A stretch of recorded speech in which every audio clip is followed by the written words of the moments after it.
Hello, dear aspirants, freshers, learners. Welcome to Telugu One Academy. Now I am going to deal revolutionary moments outside India. Right, భారతదేశానికి ఆవల జరిగిన కొన్ని విప్లవోద్యమాల గురించి మనం చర్చించుకోవాల్సిన ఆవశ్యకత ఎంతైనా ఉంది. సో భారత జాతి పట్ల అంకిత భావం కలిగిన కొంతమంది విద్యార్థులు, కొంతమంది యువకులు వృత్తిరీత్యా మరియు విద్యను అభ్యసించడానికి బాహ్య దేశాలకు, విదేశాలకు వెళ్ళిన వారు, విదేశాలకు వలస వెళ్ళి అక్కడ ప్రవాస జీవితాన్ని గడుపుతూ భారత జాతిని బ్రిటిష్ కబంధ హస్తాల నుండి విముక్తి గావించేందుకు విదేశాల్లో విప్లవోద్యమాలను ప్రారంభించారు. అలాంటి విప్లవోద్యమాల గురించి మనం చర్చించుకోవాల్సిన ఆవశ్యకత ఎంతైనా ఉంది. ముఖ్యంగా పెట్టరేగిపోతున్న బ్రిటిష్ సామ్రాజ్యవాదం కావచ్చు, అణగార్చబడుతున్న భారతీయ సమాజం ప్రాథమిక హక్కులు, పౌర హక్కులు కాలరాయబడుతుంటే చదువుకున్న విద్యావంతులు, అక్షరాస్యులు, విజ్ఞానవంతులు, విద్వాంసులు, యువకులు బ్రిటిష్ వారి యొక్క పరిపాలన నుండి భారతదేశాన్ని విముక్తి గావించాలన్న సంకల్పంతో విదేశాలకు వలస వెళ్ళి అక్కడ కూడా విప్లవోద్యమాలను ప్రారంభిస్తున్నారు. అందులో అగ్రగణ్యుడు 1905లో లండన్లో బారిస్టర్ విద్యను అభ్యసించడానికి వెళ్ళి Shyamji Krishna Varma, an important personality, Shyamji Krishna Varma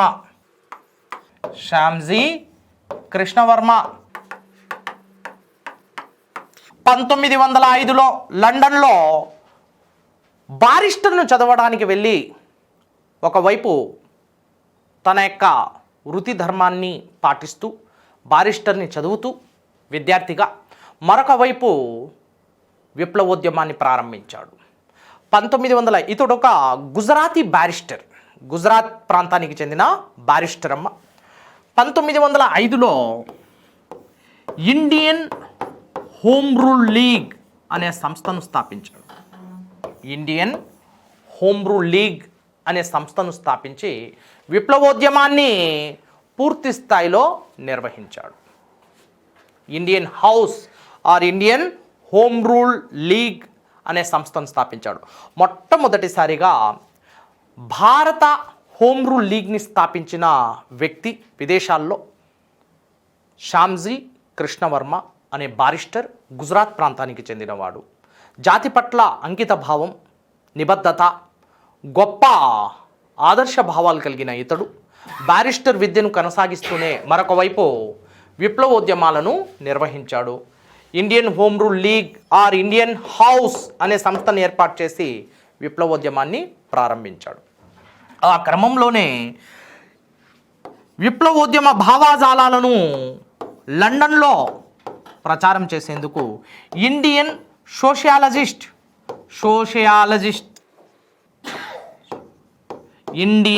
sociologist అనే పత్రికను కూడా స్థాపించాడు. Indian sociologist, A journal founded by Shyamji Krishna Varma in London to express his views and his revolutionary thoughts to suppress the British rule in India. భారతదేశంలో బ్రిటిష్ పాలనను అణచివేసేందుకు, అంతమొందించేందుకు ప్రయత్నించిన ఒక పత్రిక Indian sociologist. Okay, and name of the organization founded by Shyamji Krishna Varma in London in the year 1905, and that was Indian Home Rule League or India House. Next, coming to Paris ప్రాంతంలో madam Bhikaji Cama a Bombay Parsi women, madam Bhikaji Cama అనే ఒక బాంబే ప్రాంతానికి చెందిన పార్సీ మహిళ madam Bhikaji comma Paris ప్రాంతంలో విప్లవోద్యమాన్ని ప్రారంభించిన ఒక ఆదర్శ మహిళ, గొప్ప మహిళ. విదేశాల్లో భారత త్రివర్ణ పతాకాన్ని ఎగరవేసిన తొలి మహిళ, విదేశాల్లో భారత త్రివర్ణ పతాకాన్ని ఎగరవేసిన తొలి వ్యక్తిగా గుర్తింపు పొందింది madam Bhikaji Cama. Right, madam Bhikaji Cama founded a journal Vande Mataram in Paris. Vande Mataram అనే జర్నల్ని స్థాపించింది. వందే మాతరం అనే జర్నల్ని స్థాపించి, పత్రికను స్థాపించి దాని ద్వారా విప్లవోద్యమ భావాలను నిర్వహించింది. అంతేకాకుండా 1907 ఆగస్టు 22న 1907 ఆగస్ట్ 22న జర్మనీలోని Stuttgart name of a place in జర్మనీలో ఉన్న స్టుట్గట్ ప్రాంతంలో 22 ఆగస్టు 1907లో భారత త్రివర్ణ పతాకాన్ని ఎగరవేసి సంచలనాన్ని సృష్టించింది మేడం బికాజీ కామా. చాలా సందర్భాల్లో ప్రశ్న వచ్చింది, విదేశాల్లో త్రివర్ణ పతాకాన్ని ఎగరవేసిన తొలి వ్యక్తి ఎవరు? Madam Bhikaji Cama. In the year 1907 August 22 she hosted Indian flag in Stuttgart, Germany. ఇదే మేడం బికాజీ కామా మరొక పారిస్లో జరిగిన అంతర్జాతీయ సమావేశానికి హాజరై భారత జాతి ఎలా పీడించబడుతోంది, భారత జాతికి విముక్తి ఎప్పుడు లభిస్తుంది అనే అంశంపై అనర్గళంగా ఉపన్యసించింది. గొప్ప వక్తగా మేడం బికాజీ కామా ప్యారిస్ సమావేశంలో తన యొక్క భావజాలాన్ని, భారత జాతి యొక్క ఆశయాల్ని ప్రతిబింబిస్తూ గొప్ప ఉపన్యాసాన్ని ఇవ్వడం జరిగింది. So this is also very important. విదేశాల్లో విప్లవోద్యమాలను నిర్వహిస్తూ ప్యారిస్ అంతర్జాతీయ సమావేశంలో తనదైన ముద్రను వేసుకున్నవారు ఎవరు, అంతర్జాతీయ గుర్తింపును పొందిన వారు ఎవరు? Madam Bhikaji comma. So this is very very important point. Next thing is Berlin is located in Germany. Berlin అనేది ఎక్కడుంది? జర్మనీ ప్రాంతంలో ఉంది. మరి జర్మనీలోని బెర్లిన్ ప్రాంతంలో ఇక్కడ ఏం జరిగింది అంటే, వీరేంద్రనాథ్ చట్టోపాధ్యాయ అనే ఒక బెంగాలీ, వీరేంద్రనాథ్ చట్టోపాధ్యాయ అనే ఒక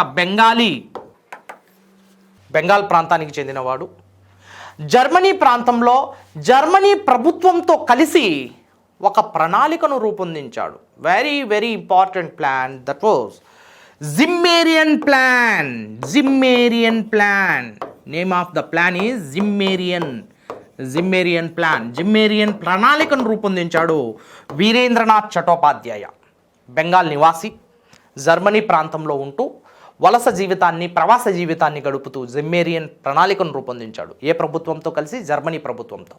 దీని యొక్క ప్రధాన లక్ష్యాలు ఏంటి అంటే, భారతదేశంలో బ్రిటిష్ సామ్రాజ్యాన్ని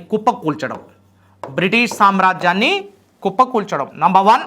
అండ్ దెన్ నంబర్ 2 ఈజ్ అంతర్జాతీయంగా బ్రిటిష్ వారిని కనుమరుగు చేయడం. అంతర్జాతీయ గుర్తింపును పొందకుండా అంతర్జాతీయంగా జరిగే యుద్ధాల్లో, ప్రపంచ యుద్ధాలు కావచ్చు, మరి ఏవైనా కావచ్చు, బ్రిటిష్ వారి యొక్క గుత్తాధిపత్యాన్ని అంతం చేయడం, బ్రిటిష్ వారి యొక్క సామ్రాజ్యవాదాన్ని అంతం చేయడం అంతర్జాతీయంగా. అందుకు గాను భారతదేశం జర్మన్కి సహకరించడం. రైట్. ఇక్కడ ఈ జిమ్మేరియన్ ప్రణాళిక ప్రకారం భారతదేశం నుంచి బ్రిటిష్ వారిని తరిమి కొట్టేందుకు జర్మనీ ప్రభుత్వం సహకరిస్తుంది. దానికి అవసరమైన ఆయుధ సంపత్తిని సమకూరుస్తుంది, ఆయుధ బలగాలను సమకూరుస్తుంది. ఎవరికి? వీరేంద్రనాథ్ చట్టోపాధ్యాయకి. ఆ క్రమంలోనే జిమ్మేరియన్ ప్లాన్ అనేది చేయబడింది. అయితే ఇది పూర్తిగా అమలుకు నోచుకోలేదు, కానీ బలమైన విధానం జర్మనీ ప్రభుత్వం ప్రకటించింది జిమ్మేరియన్ ప్లాన్కి. ఇది పూర్తిగా అమల్లోకి రాలేదు. Right. So that was the great thing about Veerendranath Chattopadhyay from Berlin. He started a Zimmerian plan after the huge and lengthy discussions with the government of Germany. Next, Tokyo. So this is also a very important event taken place in Japan, Tokyo. Tokyo అనేది Japan యొక్క రాజధాని. మరి మనం ఒక అంశాన్ని గుర్తుకు తెచ్చుకోవాలి. ఇక్కడ 1912లో చాందినీ చౌక్ వద్ద ఊరేగింపు చేస్తున్న రెండవ లార్డ్ హార్డింగ్స్ని హత్యాయత్నం చేయడానికి ఇద్దరు గొప్ప విప్లవకారులు ప్రయత్నించారు. కానీ ఆ ప్రయత్నం బెడిసి కొట్టింది. కారణం ఏంటంటే 1912లో రాస్ బిహారీ బోస్ మరియు సచీంద్రనాథ్ సన్యాల్ లార్డ్ హార్డింజ్ యొక్క కాన్వాయ్పై దాడులు చేసి లార్డ్ హార్డింజ్ తప్పించుకోవడం జరిగింది.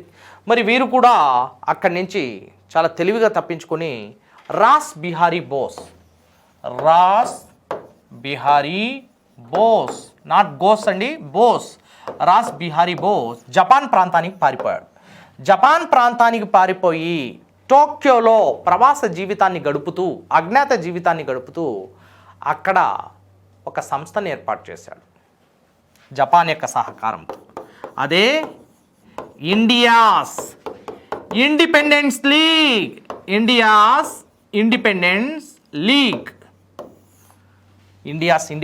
లీగ్ అనే సంస్థను ఏర్పాటు చేశాడు.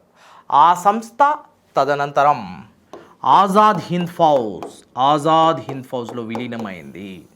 రైట్, ఆజాద్ హింద్ ఫౌజ్లో విలీనమైంది. దాన్నే ఇండియన్ నేషనల్ ఆర్మీగా కూడా పిలుస్తున్నాం, ఇండియన్ నేషనల్ ఆర్మీ. మరి ఇండియాస్ ఇండిపెండెన్స్ లీగ్ యొక్క ప్రధాన లక్ష్యం ఏంటి? భారతదేశానికి స్వాతంత్రం సముపార్జించే ఒక సంస్థ. లీగ్ అంటే సంస్థ, ఇండిపెండెన్స్ అంటే స్వతంత్రం. ఇండియాస్ ఇండిపెండెన్స్ లీగ్ భారతదేశం యొక్క విముక్తి కోసం ప్రయత్నించే ఒక సంస్థ, జపాన్ సహకారంతో పనిచేసే ఒక సంస్థ, మరి విప్లవ భావాజాలాలు కలిగిన రాడికల్ ఎలిమెంట్స్ కలిగిన ఒక సంస్థ రాస్ బిహారీ బోస్ ఆధ్వర్యంలో స్థాపించబడింది జపాన్ ప్రాంతంలో. ఓకే, సో ఈ విధంగా జపాన్ ప్రాంతంలో రాస్ బిహారీ బోస్ అజ్ఞాత జీవితాన్ని గడుపుతూ ఒక గొప్ప విప్లవ సంస్థను ఏర్పాటు చేశాడు. నెక్స్ట్ కాబూల్ ప్రాంతం. కాబూల్ ప్రాంతంలో రాజమహేంద్ర ప్రతాప్, ఒక యువరాజు, రాజమహేంద్ర ప్రతాప్ అనే ఒక యువరాజు, ఉత్తరప్రదేశ్ ప్రాంతానికి చెందిన ఒక యువరాజు, రాజకుటుంబీకుడు, భారతదేశంలో మరియు భారతదేశానికి వెలుపల, both in India and outside India, he actively participated in the nationalistic movement. జాతీయోద్యమంలో భారతదేశ ప్రతినిధిగా భారతదేశంలో మరియు భారతదేశానికి ఆవల రెండు చోట్ల కూడా బలంగా బ్రిటిష్ వారికి వ్యతిరేకంగా పోరాడాడు, విప్లవ సంస్థల్ని ఏర్పాటు చేశాడు. రైట్, కాబూల్, ఆఫ్ఘనిస్తాన్ రాజధాని అయిన కాబూల్ ప్రాంతంలో ప్రవాస జీవితం గడుపుతూ ఇతడు ఒక ప్యారలల్ గవర్నమెంట్, తెలుగులో ఏమంటామంటే సమాంతర ప్రభుత్వాన్ని ఏర్పాటు చేశాడు. సమాంతర ప్రభుత్వం అంటే బ్రిటిష్ వారికి వ్యతిరేకంగా ఒక ప్యారలల్ గవర్నమెంట్ ఏర్పాటు చేశాడు. బ్రిటిష్ ప్రభుత్వానికి ధీటుగా, సవాలుగా ఒక ప్యారలల్ గవర్నమెంట్ని ఏర్పాటు చేసి దాన్ని నిర్వహించాడు. ఈ ప్యారలల్ గవర్నమెంట్కి తానే వ్యవస్థాపక అధ్యక్షుడుగా మరియు బర్కతుల్లా అనే వ్యక్తిని దీనికి కార్యదర్శిగా నియమించి ఈ కాబూల్ ప్రాంతం నుంచి సమాంతర భారత ప్రభుత్వాన్ని నిర్వహించాడు Raja Mahendra Pratap. This is also a valid point. Who organized a parallel government outside India as a part of the revolutionary movements. Raja Mahendra Pratap. And he organized this parallel government, the collaboration of Barkatullah. బర్కతుల్లాతో కలిసి, బర్కతుల్లా యొక్క విప్లవ సంస్థలతో కలిసి ఇతడు సమాంతర ప్రభుత్వాన్ని ఏర్పాటు చేసి దాన్ని గొప్పగా పటిష్టంగా అమలు చేశాడు రాజా మహేంద్ర ప్రతాప్ కాబూల్ ప్రాంతంలో. So this is also one of the important thing. Parallel government అంటే ఏంటంటే బ్రిటిష్ వారి యొక్క ప్రభుత్వ విధానాలు నచ్చక బ్రిటిష్ ప్రభుత్వాన్ని బేఖాతరు చేస్తూ, బ్రిటిష్ ప్రభుత్వాన్ని ధిక్కరిస్తూ దానికి వ్యతిరేకంగా స్థాపించబడే మరొక ప్రభుత్వం, అంటే దానికి ధీటుగా, దానికి సమానంగా స్థాపించబడే ప్రభుత్వం. వాటిని మనం ప్యారలల్ అంటుంటాం, సమాంతర ప్రభుత్వాలు అంటుంటాం. ఇలాంటి సమాంతర ప్రభుత్వాలు మనం క్విట్ ఇండియా ఉద్యమంలో పుష్కలంగా మనం చూడొచ్చు. భారతదేశంలో ఉత్తరప్రదేశ్లో కానివ్వండి, మహారాష్ట్ర ప్రాంతంలో కానివ్వండి, అదేవిధంగా బెంగాల్ ప్రాంతంలో సమాంతర ప్రభుత్వాల యొక్క స్థాపన అనేది విచ్చలవిడిగా జరుగుతోంది. Right, so this is about the revolutionary movement in Kabul. And next, Vancouver. Vancouver is located in Canada. So the geographical location of Vancouver in Canada. See here, Vancouver అనేది కెనడా ప్రాంతంలో ఉంది. ఈ వాంకూవర్ ప్రాంతంలో తారక్నాథ్ దాస్ మరియు జీడి బిర్లా అనే భారత విప్లవకారులు వాంకూవర్ ప్రాంతంలో కెనడాలో బ్రిటిష్ వారికి వ్యతిరేకంగా గలమిప్పారు. తారక్నాథ్ దాస్ భారత జాతి విముక్తిని కోరుతూ ఫ్రీ హిందుస్థాన్ అనే ఒక పత్రికను ప్రారంభించాడు. ఫ్రీ హిందుస్థాన్. అదేవిధంగా విదేశాల్లో విప్లవం సృష్టించిన పత్రికల్లో మొట్టమొదటి పత్రిక లండన్లో గుజరాతీ బారిస్టర్ ప్రారంభించిన పత్రిక ఇండియన్ సోషియాలజిస్ట్ కాగా, బెర్లిన్ ప్రాంతంలో వీరేంద్రనాథ్ చటోపాధ్యాయ ప్రారంభించిన తల్వార్ ఖడ్గం. ఈ ఖడ్గం బ్రిటిష్ తలలను వేరు చేసే ఖడ్గం. తల్వార్ అనే పత్రికను వీరేంద్రనాథ్ చటోపాధ్యాయ స్థాపించి విప్లవాన్ని సృష్టించాడు బెర్లిన్ ప్రాంతంలో, జర్మనీలో. సో అదేవిధంగా కెనడా ప్రాంతంలో తారక్నాథ్ దాస్ ఫ్రీ హిందుస్థాన్, భారతదేశం విముక్తి గావించబడిన భారతదేశం కావాలి, భారతదేశానికి విముక్తి కావాలి, బ్రిటిష్ వారిని తరిమివేయాలి, పారద్రోలాలన్న గొప్ప లక్ష్యంతో ఫ్రీ హిందుస్థాన్ ద్వారా తన విప్లవ భావజాలాలను విస్తరించాడు తారక్నాథ్ దాస్ కెనడాలోని వాంకూవర్ ప్రాంతంలో. నెక్స్ట్ జీడి బిర్లా కూడా తన వంతు ప్రయత్నం చేస్తూ ఈ తారక్నాథ్ దాస్కు చేదోడు వాదోడుగా నిలుస్తూ ఫ్రీ హిందుస్థాన్లో సంపాదకీయం వహిస్తూ కెనడాలోని వాంకూవర్ ప్రాంతంలో విప్లవాన్ని ప్రారంభించడం జరిగింది. Next our discussion on San Francisco. This is not least but లాస్ట్లో ఉంది కానీ లీస్ట్ కాదు. గొప్ప ఉద్యమం గదర్ పార్టీ రూపంలో చేసుకుంటుంది. San Francisco United States of అమెరికాలో గదర్ పార్టీ రూపంలో ఒక మహత్తరమైన స్థాయిలో, బలమైన స్థాయిలో ఒక ఉద్యమం ప్రారంభమైంది. దాని గురించి మనం చర్చించుకోవాల్సిన అవసరం ఎంతైనా ఉంది. ఆ ఉద్యమం గురించి మనం చూద్దాం. శాన్ ఫ్రాన్సిస్కో భారత జాతీయ విప్లవోద్యమాలకు కేంద్ర బిందువు అయింది. San Francisco United States of America. ఇక్కడ కొంతమంది గొప్ప దేశభక్తి కలిగిన విప్లవకారులు 1913లో హింద్ అసోసియేషన్ ఆఫ్ అమెరికా అనే సంస్థను ఏర్పాటు చేశారు. Hind association of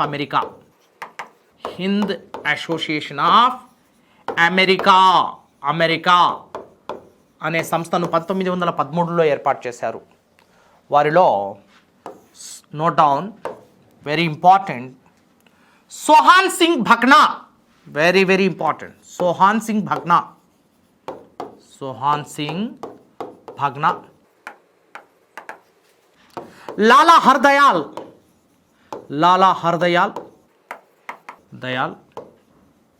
and Mohammad Barkatullah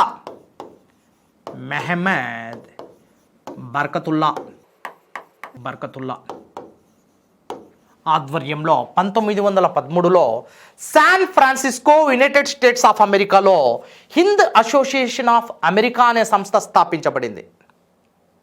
దీనికి అధ్యక్షుడుగా సోహాన్ సింగ్ భగ్నా మరియు కార్యదర్శిగా లాలా హర్దయాల్, చీఫ్ అడ్వైజర్గా మహమ్మద్ బర్కతుల్లా పనిచేయడం జరిగింది. మరి హింద్ అసోసియేషన్ ఆఫ్ అమెరికా ఒక పత్రికను స్థాపించింది. ఆ పత్రిక పేరే గదర్ అంటే అర్థం విప్లవం. హింద్ అసోసియేషన్ ఆఫ్ అమెరికా అనే ఒక విప్లవ సంస్థ స్థాపించిన పత్రిక గదర్. ఎక్కడ? శాన్ ఫ్రాన్సిస్కోలో. గదర్ అనే పత్రికను స్థాపించి గదర్ అనే పత్రిక ద్వారా విప్లవ భావజాలాల్ని San Francisco United States of America మొత్తం విస్తరించేసింది.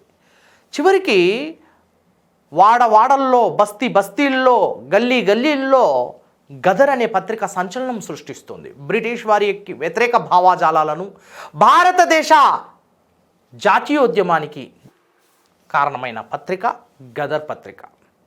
విదేశాల్లో భారత విప్లవ భావాజాలను నూరిపోసిన పత్రిక గదర్ పత్రిక. గదర్ అనే పేరులోనే ఉంది విప్లవం అనే అర్థం. రైట్. చివరికి హింద్ అసోసియేషన్ ఆఫ్ అమెరికా అనే పేరును ఆ శాన్ ఫ్రాన్సిస్కో ప్రజలు మర్చిపోయారు. అందుకే ఈ సంస్థను గదర్ సంస్థగా పిలవడం జరిగింది. ఈ విధంగా ఈ పార్టీ, ఈ సంస్థ హింద్ అసోసియేషన్ ఆఫ్ అమెరికా అనే ఒక రెవల్యూషనరీ ఆర్గనైజేషన్ అనేది గదర్ పార్టీగా పేరును గడించింది. It popularly came to be known as Ghadar party. Ghadar party in America, San Francisco.